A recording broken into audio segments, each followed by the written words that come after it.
네, 오늘 이슈 분석 시간입니다. 오늘 이슈 분석에서는요, 첫 번째로 중국의 연구기관에서 이오스를 평가에 1등으로 올렸다라는 소식부터 전해드리겠습니다. 저희가 이제 중국 연구기관이라고 하면요, 좀 말이 좀 긴데요. 중국 전자정보산업개발연구원, 중국 소프트웨어 테스팅 센터, 뭐 이런 기관들이 두 개 기관에서 매월 이제 암호화폐 순위를 해서 발표를 하는데, 이오스가 1위, 2위가 이더리움, 코모도가 3위로 평가를 했다고 합니다. 반면에 비트코인은 10위, 스팀은 9위, 스텔라는 6위로 적용을 했다고 하는데요.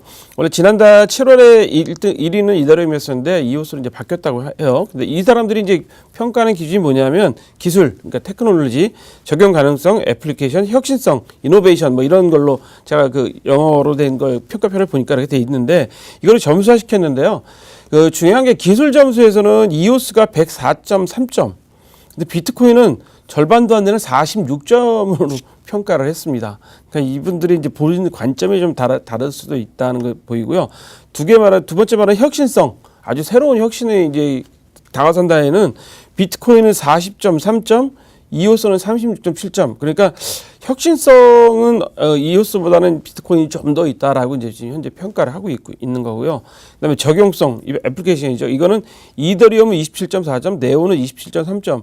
아예 우리 비트코인은 10점도 안 되는 점수에 지금 가고 있는데 아마 비트코인 같은 경우는 거래하는 시간, 승인나는 시간들이 많이 걸려서 아마 그런 걸 많이 적용한 것 같은데요. 재밌는 게 제가 왜 이게 설명을 드렸냐, 오늘 첫 번째 이슈로 올렸냐면 중국은 현재 암호화폐 거래소도 못하게 금지시켜놨죠. 암호화폐 거래조차도 중지시켜놨는데 또 반대로 이런 암호화폐에 대한 이런 기술, 적용성, 혁신성에 대한 평가를 해갖고 매월 또 점수를 또 발표를 해요. 그것도 정부 산하 연구기관에서 발표를 합니다. 자, 중국의 두 얼굴에 대해서 우리가 어떻게 이걸 가지고 평가를 해야 될 것이냐 봐야 되는 거죠.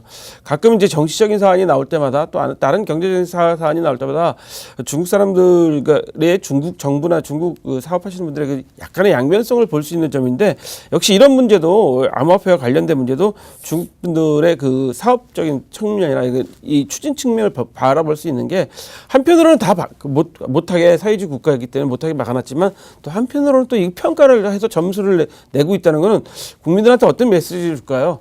국가에서는 공식적으로 할 수는 없지만 비공식적으로는 투자를 하십시오라고 이제 현재 하고 있다고 보이기 때문에 우리가 눈여겨봐야 될 것 같아서 첫 번째 이슈로 선정해봤습니다. 자, 두 번째 이슈는요.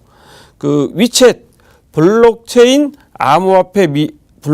암호화폐 미디어의 계정 금지.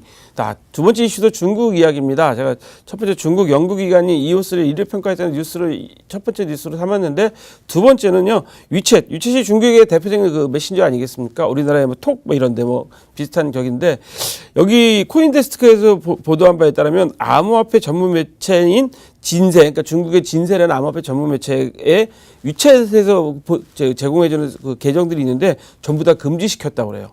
그러니까 근데 중요한 게 진세뿐만 아니라 중국에서 나오는 딥체인, 후오비 뷰스, 코인데일리 이런 중국 거에서 나오는 모든 암호화폐나 블록체인과 관련된 미디어, 그러니까 뉴스를 제공해주는 그때는 위챗에서 전부 막았다고 하는데 이거는 위챗이 스스로 막았겠습니까? 아니죠. 중국 정부의 지침에 따라서 방침에 따라 막은 건데 이미 지난 3월 달부터 인민일보는 중국의 기관지죠. 예, 인민일보에서는 블록체인과 암호화폐 미디어에 대해서 엄청나게 직접적으로 비판을 했습니다. 왜? 이런 미디어를, 특히 암호화폐 같은 미디어를 함으로써 많은 사람들한테 투기를 부추기는 거 아니냐라는 시각으로 계속적으로 공격을 했는데 결국은 위챗에서 메신저에서 활용하지 못하도록 좀 해버렸단 말입니다. 그래서 두 번째 이슈를 했는데요. 중국은 거래소나 암호화폐를 금지시켜놓고 암호화폐 순위를 발표하고 미디어는 또 못하게 하고 참 중국의 속마음을 알 수가 없는데 우리가 좀 경계해서 봐야 될 것 같아서 두 번째 이슈를 올려놨습니다. 자, 세 번째 이슈는요. 우리나라 이슈입니다. 어제 법원에서 암호화폐에 또 몰수형을 선고했습니다. 어제 법원에서요. 웹툰 불법 유통 사이트 밤토끼 운영자에 대해 선고가 있었죠. 얼마 전에 여러분 몇 달 전에 밤토끼 운영자를 체포했다는 이야기를 들으셨을 겁니다. 이거 웹툰 같은 불법 유통시키는 사이트인데요. 어떻게 처벌이 떨어졌냐면 운영자에 대해서는 징역 2년 6개월에 집행유예 2년. 그 다음에 리플 리플 31만 개를 몰수하도록 했고요. 5억 7천만 원을 추징했습니다. 그다음에 서버 관리하고 모니터링을 같이 해준 공범들한테는 징역 6개월에 집행유예 2년, 사회봉사 120시간을 지금 이제 판사님이 선고하셨는데요. 이 밤토끼가 하는 그 저작권 피해가 약 한 2,400억 정도로 추정이 된다고 합니다. 근데 리플을 31만 개를 몰수하셨는데요. 약 2억 3천만 원이죠. 얼마 전에 수원에서도 어떻게 하셨죠?